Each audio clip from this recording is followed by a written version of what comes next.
सध्या आपण जी सिरीज बघत आहोत तर त्याच्यामध्ये मी तुम्हाला सांगितलं, आपण जो सिलेबस बघितला त्या सिलेबसमध्ये आपण अगोदर what is basics of marketing, then what is design, what is content marketing, त्यानंतर कंटेंट मार्केटिंगचे बेसिक्स बघितले. त्यानंतर मग सोशल मीडिया अकाउंट्स कसे क्रिएट करायचे ते काय बेसिक नॉलेज आपण आतापर्यंत प्रत्येकाचा आपण सध्या इंट्रो घेतोय. त्याच्यानंतर डिटेल्समध्ये आपण ते व्हिडिओ सगळे तुम्हाला ॲपमध्ये बघायला मिळतीलच, that is not an issue. So त्याच्यासाठी जर ॲप डाउनलोड नसेल केलं तर ॲप काय करा, डाउनलोड करून घ्या. ठीक आहे. सो आता आज बघणार आहोत आपण पाठीमागच्या लेक्चरमध्ये बघितलं की सपोज आपण सोशल मीडिया सगळे अकाउंट काय केले, अकाउंट्स आणि पेजेस, अकाउंट पेजेसचा सगळा डिफरन्स आहे तो मागच्या लेक्चरमध्ये मी काय केलेला आहे सगळा कव्हर केलेला आहे. आता अकाउंट्स क्रिएट केले त्याच्यानंतर मग आपण बघितलं की ते नुसतं क्रिएट करून चालणार नाही, त्याच्यावर कंटेंट कॅलेंडर क्रिएट करायला लागणार आहे, कंटेंट क्रिएट करायला लागणार आहे, तो शेड्यूल करायला लागणार आहे. यालाच म्हणतात ऑर्गॅनिक मार्केटिंग. काय म्हणतात त्याला? Organic marketing. लक्षात आलं तुमच्यावाल्या? सो आता ऑर्गॅनिक मार्केटिंग हा एक प्रकार झाला. काय झाला? हा एक प्रकार झाला. कशाचा प्रकार झाला ऑर्गॅनिक मार्केटिंग? तुम्हाला माझे सोशल मीडिया काय करायचे, ग्रो करायचे. इन शॉर्ट की तुम्ही कधीही कुठेही काहीही टाकू शकत नाही, त्यालाच म्हणतात कंटेंट कॅलेंडर. मला पुढच्या 2 महिन्याचा, 3 महिन्याचा, 4 महिन्याचा जो काय आहे तो कंटेंट कॅलेंडर काय करायला लागतो, क्रिएट करायला लागतो. आता हा झाला ऑर्गॅनिकचा प्रकार. बट सपोज तुम्हाला आता काय करायचं असेल, आपण आता ऍड्स बघूया. म्हणजे आता जर तुम्ही डिजिटल मार्केटिंग जर बघत असाल त्याचे 2 प्रकार असतात नॉर्मली. पहिला असतो ऑर्गॅनिक आणि सेकंड असतो पेड. त्यालाच म्हणतात तुम्ही ऍड्स म्हणतात. त्याला काय म्हणतात? ऍड्स.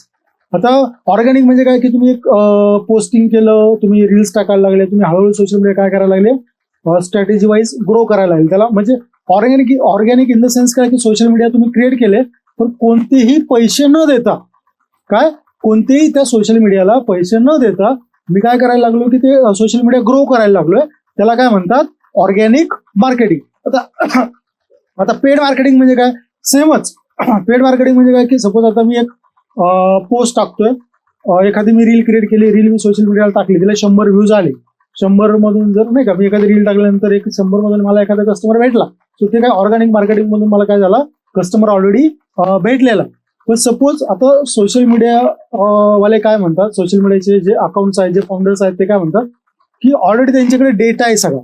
आता लक्षात ठेवा, सगळ्यात इम्पॉर्टंट ऍड पॅनल कसे वर्क होतात, ते कसे ऑपरेट करायचे, हे खूप सिम्पल आणि सोपं आहे. काय आहे? सिम्पल आणि सोपं आहे. पण त्याच्या पाठीमागची जी थेरी जर तुम्हाला कळाली नाही, थेरी कशाचे ऍड पॅनल जेवढे आहे त्याच्या पाठीमागची जर थेरी तुम्हाला कळाली नाही ना, तर तुम्हाला हे ऍड पॅनल वापरून काहीही फायदा नाही. तुम्हाला ते ऑपरेटच करता येणार नाही. तुम्ही फक्त काही टेक्निकल गोष्टी कराल तिकडे, की कॅम्पेन कसा क्रिएट करायचा, ऍड कशा लावायच्या, पोस्ट कशा क्रिएट करायच्या. आलं लक्षामध्ये? आता मी तुम्हाला सगळ्या सोशल मीडियाचे जे ऍड पॅनल आहेत ते सगळे काय आहेत, सिम्पलच आहे, सेमच आहे. आलं लक्षामध्ये तुमच्याकडे? फक्त ते ऑपरेट कसे होतात पाठीमागचं जरा गणित मी तुम्हाला समजून सांगितलं ना. आता तुम्ही हा फेसबुक, इन्स्टा, ट्विटर, लिंक्डइन असं कोणतं तरी एक सोशल मीडिया कन्सिडर नका करू. तुम्ही काय करा, सगळे सोशल मीडिया काय करा, कन्सिडर करा. बरोबर आहे का? आता ज्या वेळेस काय होतं की सपोज आता इकडे सोशल मीडिया काय आहे, सोशल मीडियाचं कोणतं तरी एक पेज आहे, इकडे कोणतंही कन्सिडर करा तुम्ही. सोशल मीडियाचं काय आहे, पेज आहे. मी याच्यावर काय करतोय, पोस्ट करतोय. बरोबर आहे. आता सोशल मीडियावर बऱ्याच जणांचे काय असतात, अकाउंट्स असतात, अकाउंट्स क्रिएट केलेले असतात बऱ्याच जणांनी. म्हणजे तो काय असतो त्यांच्याकडे, डेटा आहे. बरोबर आहे. आता हा डेटा फेसबुककडे वेगळा आहे, इन्स्टाकडे वेगळा आहे, ट्विटरकडे वेगळा आहे, गुगल माय बिझनेसकडे वेगळा आहे, युट्यूबकडे वेगळा आहे, लिंक्डइनकडे वेगळा आहे. कारण प्रत्येकाचीच लिंक्डइनवर अकाउंट आहेत का? नाही. लिंक्डइन हा प्लॅटफॉर्म B2B साठी वापरला जातो. फेसबुक, इन्स्टा हे प्लॅटफॉर्म कायसाठी, जनरल साठी वापरले जातात. युट्यूब हा काय, व्हिडिओ प्लॅटफॉर्म आहे. आलं लक्षामध्ये? सो प्रत्येकाचा डेटा काय वेगळा. मी काय करतोय, पोस्ट करतो. मग पोस्ट जर आपण टॅग हॅशटॅग मॅच झाले तर पोस्ट काय होते, ती डेटामध्ये जाते आणि डेटामध्ये गेल्याच्यानंतर मग आपल्याला याच्यापैकी डेटामध्ये सपोज 100 आहे, हे कन्सिडर करा. मग 100 पैकी 1-2 जण काय होतात, आपल्याला 2-3 जण आपली सपोज रील बघितली. हे झालं ऑर्गॅनिक मार्केटिंग. बरोबर आहे. आता सेम प्रोसेस ऍड साठी कशी होते तुम्हाला सांगतो मी. ऍड साठी सेम प्रोसेस कशी होते की सपोज तुम्हाला जसं बोललोय कोणता तरी सोशल मीडिया आपण असं कन्सिडर करू की फेसबुक आहे. ठीक आहे. फेसबुककडे काय सपोज हा डेटा आहे 100 लोकांचा. तर फेसबुक काय म्हणतं, फेसबुक म्हणतं तुमचं जर फेसबुकला पेज असेल आणि तुम्ही एक ऍड बनवली, काय बनवली, ऍड बनवली आणि तुम्ही आम्हाला सपोज दिले पैसे, आपण तुम्हाला किती दिले, तुम्ही आम्हाला सपोज 100 रुपये दिले. बरोबर आहे. मग आम्ही काय करू, या डेटामध्ये जाऊ आणि या डेटामध्ये जाऊन तुम्हाला 100 रुपयामध्ये सपोज जेवढे जास्त लोकांना तुमची ऍड दाखवता येईल त्या लोकांना दाखवून तुम्हाला रिझल्ट काय देऊ, जास्तीत जास्त काय देऊ तुम्हाला रिझल्ट, सपोज 5-10 काय देऊ तुम्हाला रिझल्ट. ऑर्गॅनिक मार्केटिंगमध्ये आपल्याला किती रिझल्ट भेटत होता, 1 किंवा 2. म्हणजे ऑर्गॅनिक मार्केटिंगमध्ये कसं की पोस्ट टाकली, व्हायरल झाली तर झाली, नाही झाली तर नाही झाली, झाली तरी ठीक आहे, नाही झाली तरी ठीक आहे. पण प्रत्येक सोशल मीडिया काय म्हणतो की तुम्ही काय करा, ऍड बनवा, ऍड बनवून आम्हाला पैसे द्या. मग आम्ही काय करतो, ती ऍड तुमची लोकांपर्यंत स्वतः नेऊन पोहोचतो. मग त्याच्यामधले लोक तुम्हाला काय होतील, काहीतरी भेटतील. That set. ऍड पॅनल सगळे कसे वर्क होतात, असेच वर्क होतात. हे जर बेसिक तुम्हाला माहिती नसेल तर तुम्ही पुढचे मेटा ऍड लावाल, ट्विटर ऍड लावाल, लिंक्डइन ऍड लावाल, तर तुम्हाला फक्त तुम्ही टेक्निकली गोष्टी कराल. कोणत्या गोष्टी कराल, टेक्निकली. या सगळ्या गोष्टी तुम्हाला कळतील का. सगळ्यात मोस्ट इम्पॉर्टंट आहे की प्रत्येक सोशल मीडियामध्ये ऍड लावणे म्हणजे काय, ऍड लावणे म्हणजे काय. आणि कन्सिडर जर याला मी ऑफलाईन मार्केटिंगमध्ये कन्सिडर करतो, सपोज ठीक आहे की आता माझं हे मेटाचा एक डेटा आहे, बरोबर आहे. मेटाचा अकाउंट, फेसबुकचं पेज आहे, हा इकडे काय डेटा. आता जर मी ऑफलाईन अगोदर मार्केटिंग करायचं सपोज, बरोबर आहे. सपोज हा एरिया आहे, हे कोणतं आहे, सपोज धायरी नावाचं गाव. धायरी नावाच्या गावामध्ये किती 1000 लोक राहतात. अगोदर काय व्हायचं, एक सेल्समॅन असायचा. सेल्समॅनला काहीतरी आपण काय करायचो, प्रोडक्ट द्यायचो एखादं, त्याला काय बोलायचो, एक प्रोडक्ट द्यायचो आणि त्याला काहीतरी पेमेंट असायचं ना त्या सेल्समॅनला. सपोज त्याला पेमेंट असेल काहीतरी 10,000 रुपये पर मंथ, बरोबर आहे. मग आपण काय करायचो, त्याला इकडे या धायरीमध्ये पाठवायचो. मग तो लोकांच्या घरोघरी जायचा आणि या लोकांच्या सगळेच लोक काय विकत घेत होते का प्रोडक्ट, विकत नव्हते घेत. मग तो काय करायचा, या 1000 पैकी सोबत त्यांनी 5-10 लोकांना प्रोडक्ट त्यांचा विकला, तो काय करायचा, इकडे बिझनेस काय करायचा, जनरेट करायचा. बरोबर आहे. सेमच प्रोसेस आपण ऑनलाईनला वापरतोय ना. फेसबुककडे काय फक्त डेटा आहे. जर तुम्ही म्हणले फेसबुककडे खूप सारा डेटा, तुम्ही फेसबुकला म्हणले मला फक्त कुठला पाहिजे, धायरीमधल्याच लोकांना माझी काय कर, ऍड दाखव. मग माझं इकडे पेज आहे. फक्त काय झालंय की सेल्समॅनच्या जागी तुमचं काय आलंय, फेसबुक पेज आलेला आहे. हा लक्षामध्ये. जसं तुम्ही याला पेमेंट देत होता तसं तुम्हाला फेसबुकला काय करायला लागतं, पेमेंट ऍड करायला लागतं. शेवटी रिझल्ट दोघांचाही काय भेटणार आहे, खाली थोडं कमी जास्त होईल पण खाली बिझनेस रिझल्टच भेटणार आहे ना दोघांचं. कळलं तुम्हाला. जर हे गणित तुम्हाला कळाले नाही, म्हणजे डेटा वर्क कसा होतोय, जर हे गणित तुम्हाला कळालं नाही तर मग नुसतं तुमचे फेसबुक ऍड लावून तुम्हाला काही फायदा नाही. आलं लक्षात तुमच्यावाल्या.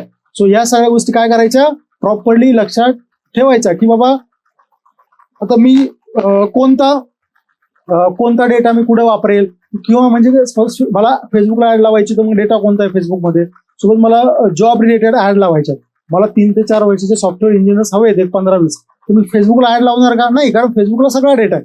पण मी तीच ऍड जर लिंक्डइनला लावली तर मला जास्त रिझल्ट काय मिळेल, जेन्युइन आणि चांगला रिझल्ट मिळेल. हा लक्षामध्ये. म्हणजे सगळे माझ्याकडे सोशल मीडिया आहेत, कोणता सोशल मीडिया वापरून मला रिझल्ट घ्यायचा आहे हे माझ्यावर डिपेंड असतं. इन शॉर्ट म्हणजे काय, मला ऍड्स कोणत्या सोशल मीडियाला लावायच्या हे माझ्यावर काय असतं, डिपेंड असतं. यालाच आपण म्हणतो परफॉर्मन्स मार्केटिंग. आता परफॉर्मन्स मार्केटिंग म्हणजे काय ते मी तुम्हाला काही वेळानंतर सांगणारच आहे पुढच्या एखाद्या लेक्चरमध्ये. पण यालाच काय म्हणतात, परफॉर्मन्स मार्केटिंग. माझ्याकडे सगळे सोशल मीडिया आहेत म्हणून सगळ्यांना ऍड लावत बसेल का, नाही बसणार. हा लक्षामध्ये. म्हणजे to choose a right media, right social media for right product at the right time at the right price, that is a performance marketing. आलं लक्षामध्ये तुमच्यावाल्या. सो आता ही तर तुम्हाला मी बेसिक सांगितलं की सोशल मीडिया ऑपरेट कसे होतात. काय सांगितलं मी तुम्हाला, सोशल मीडिया ऑपरेट कसे होतात. पण सोशल मीडियाला कोणताही सोशल मीडिया असू द्या, मग तुमचा फेसबुकला म्हणतात, फेसबुक आणि इन्स्टासाठी मेटा ऍड्स आहे, ट्विटरसाठी ट्विटर ऍड्स आहे, गुगल आणि युट्यूब आणि गुगलसाठी गुगल ऍड्स आहे, लिंक्डइनसाठी लिंक्डइन ऍड्स आहे. बरोबर आहे. सगळे सोशल मीडियाची ऑपरेटिंग. आता लक्षात ठेवा की सिंपल साधी गोष्ट आहे. म्हणजे मला ऍड लावायची म्हणजे काय, की माझी एक ऍड आहे, मला तिकडे काय करायचे, पैसे टाकायचे कोणत्या तरी ऍड अकाउंटला, त्या सोशल मीडियाच्या डेटामध्ये जायचंय आणि डेटामधनं काय घ्यायचंय, मला रिझल्ट घ्यायचा. ही सगळ्यांची प्रोसेस काय सेमच आहे. फक्त सगळ्यांचे जे डॅशबोर्ड आहे काय आहेत, सगळ्यांचे जे डॅशबोर्ड आहेत ते काय आहेत, वेगळे आहेत. काय सगळ्यांचे डॅशबोर्ड वेगळे आहेत. म्हणजे कुणाच्या डॅशबोर्डमध्ये हा ऑप्शन असेल, कुणाच्या डॅशबोर्डमध्ये तो ऑप्शन नसेल. That is a technical process. पण मेन प्रोसेस काय सगळ्यांची, की ऍड लावणे म्हणजे काय, की पैसे टाकणे आणि रिझल्ट जनरेट करणे. आता ती ऍड प्रोसेस सगळ्या सोशल मीडियाची कशी होते ना मी तुम्हाला सांगतो. बरोबर आहे. सगळ्यात इम्पॉर्टंट ज्यावेळेस तुम्हाला ऍड लावायची कोणत्याही प्रॉडक्टची, सपोज मला आता डिजिटल मार्केटिंग कोर्स ऑनलाईन जो आहे, online digital marketing course online in Marathi, आता तुम्ही जो आपला बघताय हा कोर्स, बरोबर, याची मला काय करायची, ऍड लावायची. बरोबर आहे. आता ऍड लावण्यासाठी माझ्याकडे काय काय इम्पॉर्टंट आहे, बरोबर आहे. ऍड लावण्यासाठी मला माझ्याकडे काय काय लागतं, मी कोणती प्रोसेस काय करतो, फॉलो करतो, जेणेकरून मला काय येईल, रिझल्ट येईल. ठीक आहे. तर त्याच्यामध्ये सगळ्यात इम्पॉर्टंट आहे, पहिल्यांदा तुम्हाला काय करायला लागेल, कॉम्पिटिटर अनालिसिस करायला लागेल. म्हणजे इथे पण कोणता पार्ट आला, रिसर्च. म्हणजे लक्षात ठेवा, ज्याला रिसर्च माहिती आहे, तुम्हाला सांगितलं ना, प्रोडक्ट, सर्व्हिस आणि कस्टमर या गोष्टी आणि रिसर्च या 4 गोष्टी जर तुम्हाला माहित असेल तर तुम्ही ऑनलाईन मार्केटिंग करा, तुम्ही ऑफलाईन मार्केटिंग करा, तुम्ही AI मार्केटिंग करा, तुम्ही इलेक्ट्रॉनिक्स मार्केटिंग करा, सगळ्या गोष्टी काय करता येतात, वर्कआउट करता येतात. ठीक आहे ना. सपोज आता पहिली गोष्ट काय करायला लागते, मी प्रोसेस सांगतो तुम्हाला. सोशल मीडिया, सगळे सोशल मीडिया कन्सिडर करा याच्यामध्ये. SSM ची प्रोसेस काय असते की तुम्हाला काय करायला लागतं, कॉम्पिटिटर अनालिसिस करायला लागतं. त्याच्यानंतर तुम्हाला तुमचं गोल डिफाईन करायला लागतं. काय करायला लागतं, तुमच्यावाला गोल डिफाईन करायला लागतं. बरोबर आहे. तुम्ही काय केलं, कॉम्पिटिटर अनालिसिस केलं. ठीक आहे. कॉम्पिटिटर असं आहे. आता मला जर डिजिटल मार्केटिंगचा कोर्स काय करायचा आहे, मला डिजिटल मार्केटिंगचा कोर्स लॉन्च करायचा आहे ऑनलाईन. कॉम्पिटिटर अनालिसिस करणे म्हणजे काय रे, काय की सपोज प्राइस ठरवणे कोर्सची, किती मंथचा कोर्स असणार आहे माझ्यावाला, माझा ऑडियन्स कोण असणार आहे कोर्सचा. बरोबर आहे का. मला हे सगळं काय करायला लागणार आहे, रिसर्च मध्ये आणि कॉम्प्युटर अनालिसिस मध्ये मला डिसाईड करायला लागणार आहे. आता सेकंड, डिफाईन युअर गोल. तर गोल काय करायचं, डिफाईन करायचं. आता जसं आपण तुम्ही याच्या अगोदर बघितलं असेल, गोल काय असतात, मार्केटिंग जर फनल तुम्ही स्टडी केला असेल याच्या अगोदरचं जर लेक्चर बघितलं असेल तुम्ही, मार्केटिंग फनल बघा, अवेअरनेस, इंटरेस्ट, डिझायर आणि ऍक्शन. हे सगळ्या काय आहेत, मार्केटिंग फनलच्या स्टेप्स आहेत. एक्झॅक्टली मला काय हवंय, मला अवेअरनेस हवंय, मला इंटरेस्ट बेस हवंय, की मला डायरेक्ट लीड्स हव्यात, म्हणजे ऍक्शन बेस हवंय.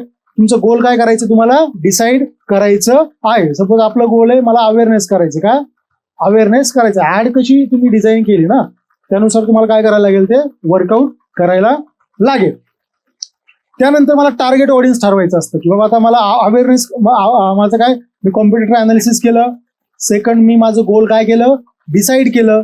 त्यानंतर माझं टार्गेट ऑडियन्स कोण, बरोबर आहे, माझा टार्गेट ऑडियन्स कोण आहे. म्हणजे टार्गेट ऑडियन्स मध्ये काय काय येईल, मग ऑडियन्स मध्ये काय काय येईल, ऑडियन्स मध्ये मग सगळ्यात इम्पॉर्टंट लोकेशन. लोकेशन नंतर त्यांचे एज ग्रुप, बरोबर आहे का, त्यांचे एजेस किती हवेत, मला माझा ऑडियन्स कोणता आहे. सपोज माझा जो कोर्स आहे ते शक्यतो 18 ते 34 वर्षाची मुलं काय करतात, तो कोर्स करतात. तर हे ऑडियन्स मी कसं काढलं ते तुम्हाला डिसाईड करायला लागेल. बरोबर आहे. मग लोकेशन कोणतं आहे, म्हणजे पुणे आहे, मुंबई आहे, किंवा ऑनलाईन असल्यामुळे ऑल ओव्हर द महाराष्ट्र माझं काय आहे, लोकेशन आहे डिजिटल मार्केटिंगच्या कोर्ससाठी. 18 ते त्याच्यामध्ये मग एज, परत मग हे काय, मेल फिमेल, बरोबर आहे का, दोन्ही सिलेक्ट करण्याचं ऑप्शन असतं त्याच्यामध्ये आपल्याला.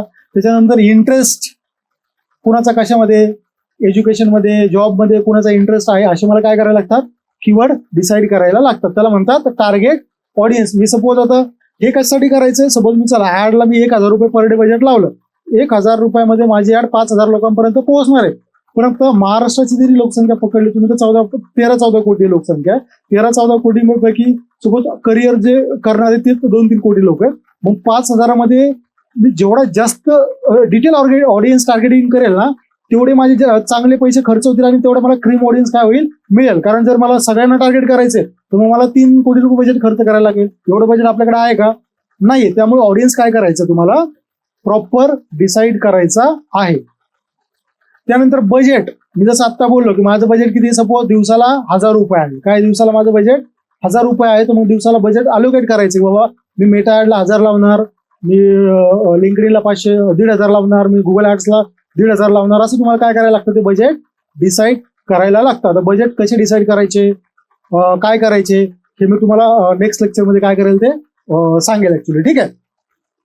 त्याच्यानंतर आपल्याला ऍड क्रिएटिव्ह बनवायला लागतात. काय करायला लागतात, ऍड क्रिएटिव्ह आपल्याला काय करायला लागतात, बनवायला लागतात. जसं की आता तुम्हाला जर तुमची इमेज आहे, रील आहे, किंवा आडवा व्हिडिओ आहे, हे सगळे ऍड क्रिएटिव्ह काय करा. क्रिएटिव्ह म्हणजे काय की पोस्टर डिझाईन आपल्याला काय करायला लागतात, त्या रेडी करायला लागतात. लक्षामध्ये. त्याच्यानंतर ऍड फॉर्मॅट, म्हणजे माझी ऍड कुठे कुठे गेली पाहिजे, ऍडचा काय फॉर्मॅट जो काय आहे, तू माझी ऍड म्हणजे इन्स्टाला गेली पाहिजे. सपोज जे प्लेसमेंट्स असतात त्याला तुम्ही काय म्हणू शकता, प्लेसमेंट्स पण म्हणू शकता. इन्स्टाच्या सपोज तुमची स्टोरी आहे, इन्स्टाचं तुमचं काय फीड आहे, इन्स्टाचं तुमचं जनरल फीड आहे, व्हिडिओ फीड आहे, रील आहे, तर माझी ऍड कुठे दाखवायची हे फॉर्मॅट तुम्हाला काय करायला लागतात, सिलेक्ट करायला लागतात. ठीक आहे ना. नंतर मग तुम्हाला ते CTA बटन द्यायला लागतं. काय CTA म्हणजे काय, call to action button. Suppose मला कुठे घ्यायची लीड, मग त्याच्यामध्ये पण खूप सारे ऑप्शन असतात की मला लोकांचा कॉल आला पाहिजे, मला व्हॉट्सअप आलं पाहिजे, किंवा मी फॉर्म दिलाय तो भरला पाहिजे, किंवा मी एक लँडिंग पेज क्रिएट केलं, म्हणजे एक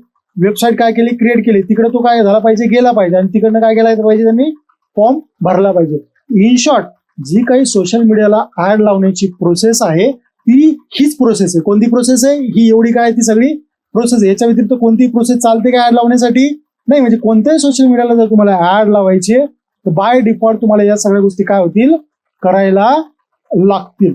लक्षात तुमच्यावाल्या. तर याला म्हणतात सोशल मीडिया ऍड प्रोसेस. आता हे आपण काय बघितली, प्रोसेस बघितली. कोणती प्रोसेस बघितली?